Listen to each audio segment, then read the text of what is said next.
Baguio native and national artist for film Eric De Guia, better known as Tatay Kidlat Tahimik, continues to remind this and future Filipino generations to actively live out their independence and not allow their culture to be imperialized by the West.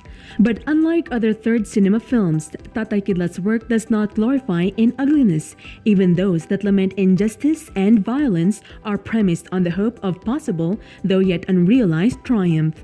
His constant claim is that whatever progress has relegated to the realm of sadness and poverty should never remain self-referentially sad or poor. But how does he see the future of artists in Baguio City and the Cordillera?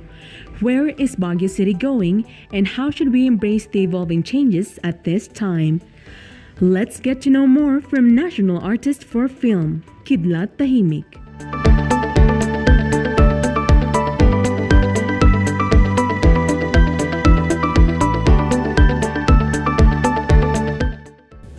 And with us in this episode is internationally renowned artist and national artist for film, Tatay Kidlat Tahimik.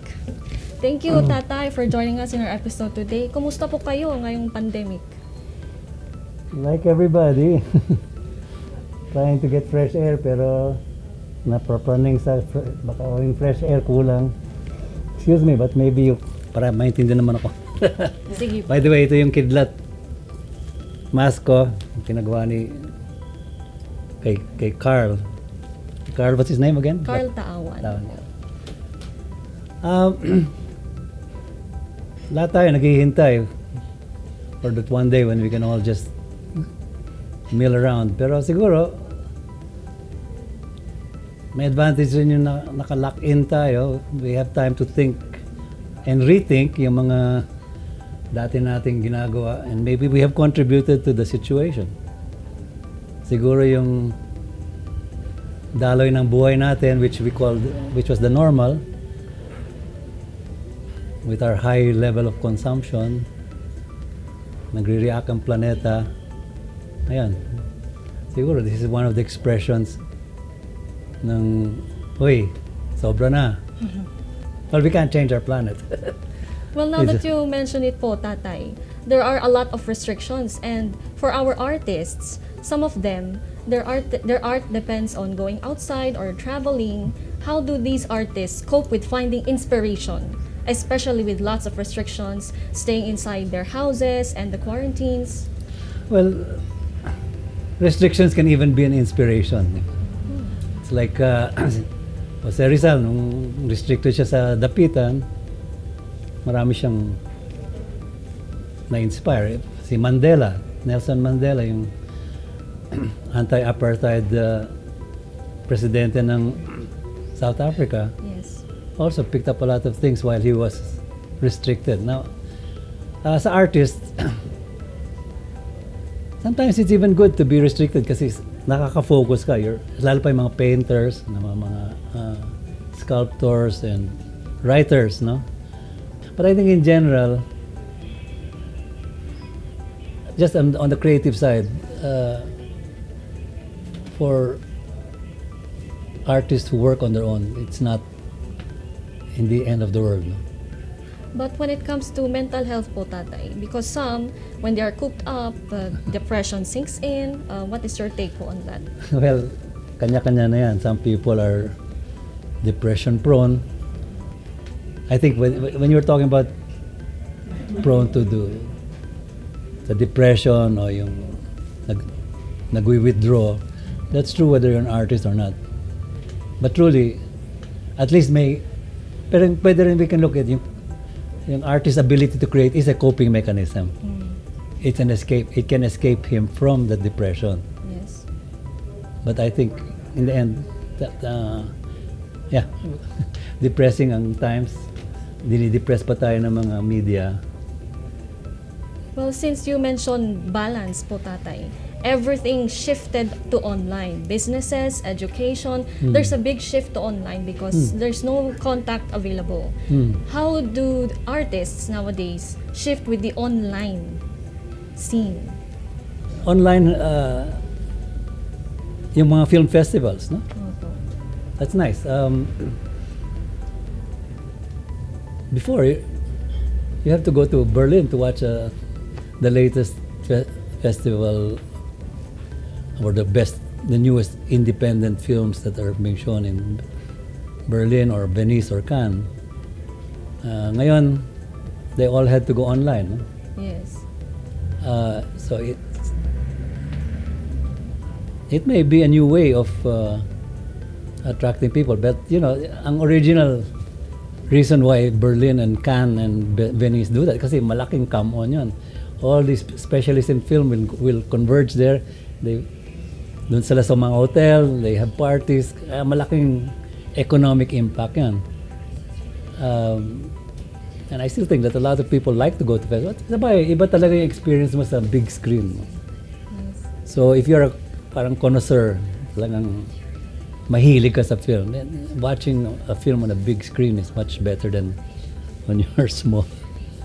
Maybe in the future, film festivals will still attract yung mga gustong mag-party at and to rub elbows with the stars and directors, may ganon. So they will still probably get, pero siguro hindi na kasing laki ng dati. Now, most people are willing to experience films online.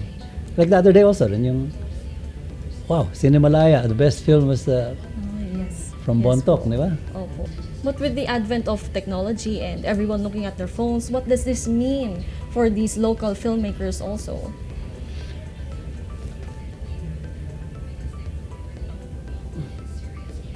Since the digitalization, lumilit ang mga camera. Dati, ang bigat ng camera namin, then it became the camcorder, tapos naging yung mas palm holder. Ngayon, with your cell phone, you can tell stories, no? Yes.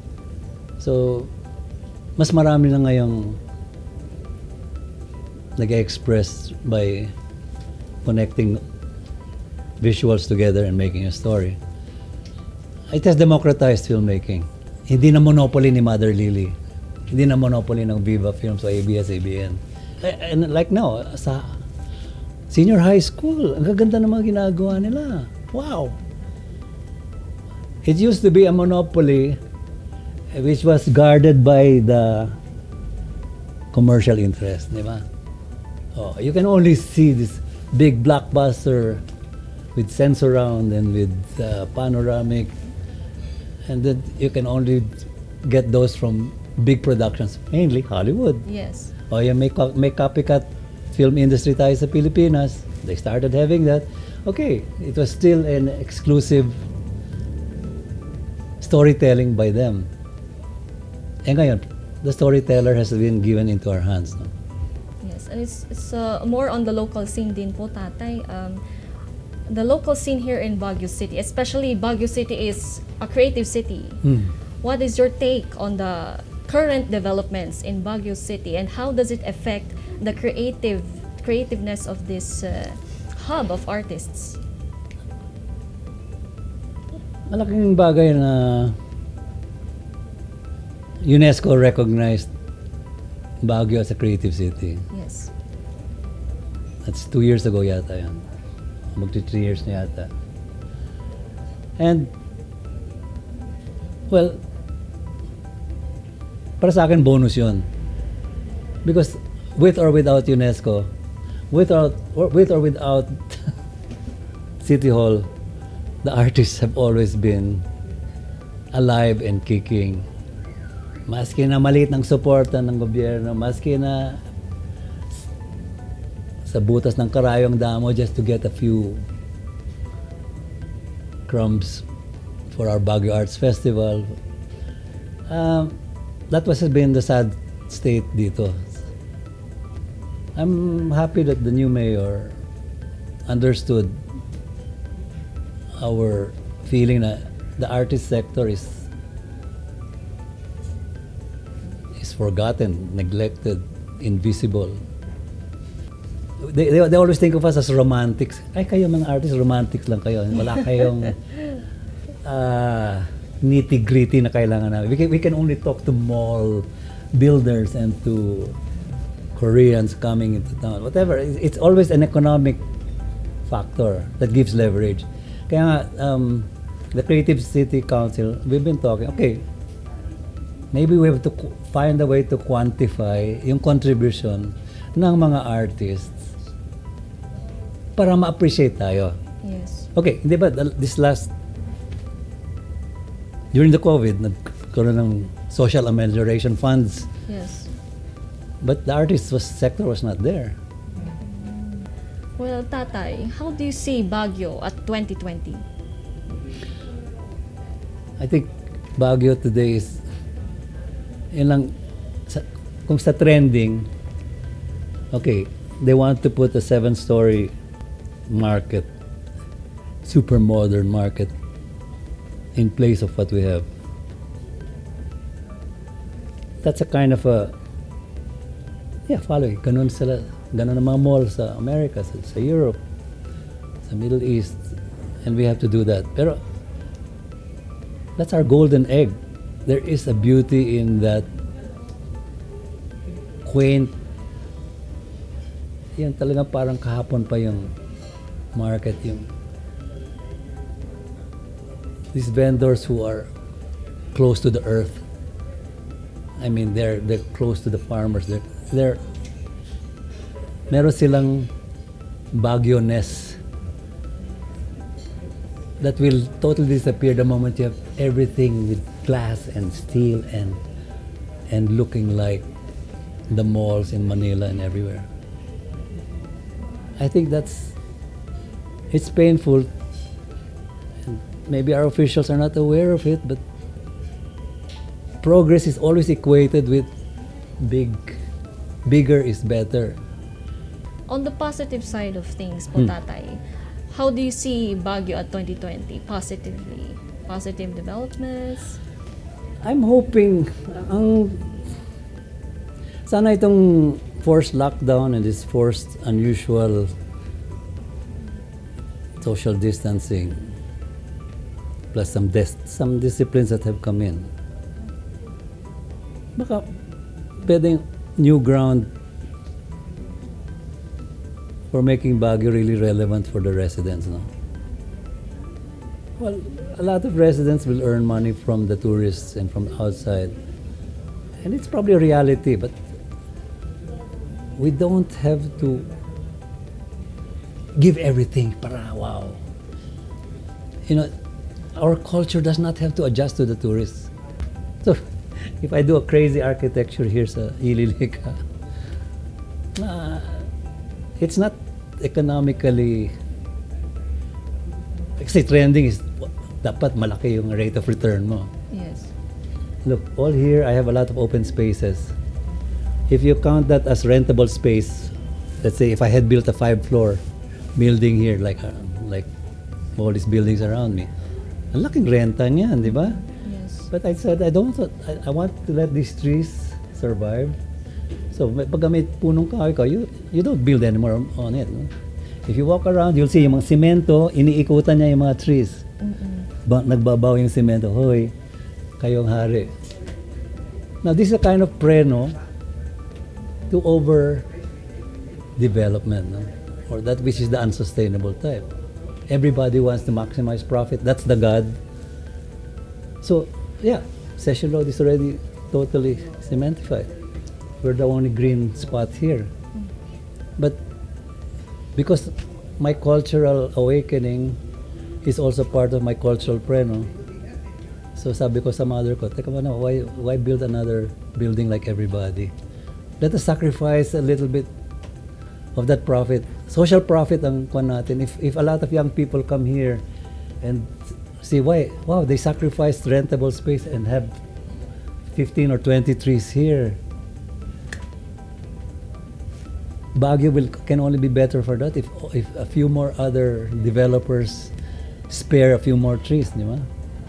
So let's say, I hope Baguio, sana gumising ang preno natin, and I think a nice balance between City Hall and this preno will make Baguio a sustainable city that we can live in.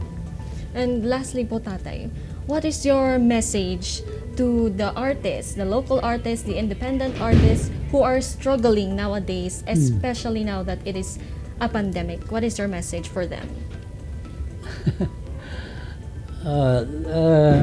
Financially, or from their livelihood, or from creatively? Tayo mga manlilikha, we have a special outlet. Meron tayong coping mechanism.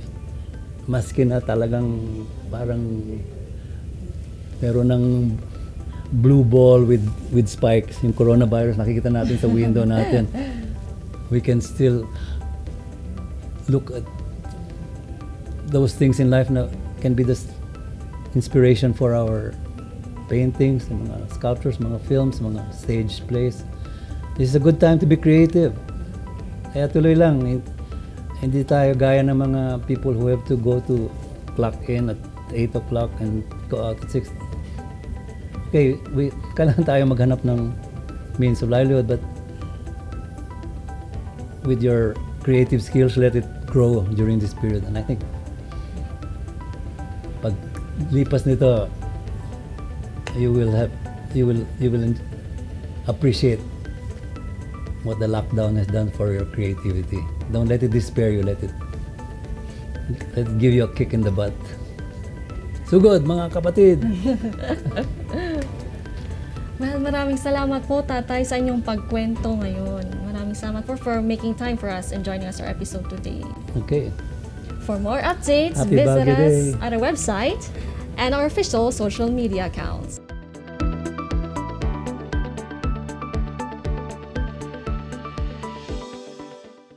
Till next time, this is Conme Copas, reminding you to grab a copy of SunStar Baguio, the only daily newspaper in Northern Luzon. And that's all you need to know with SunStar Baguio. Salamat po, Tatay. Okay.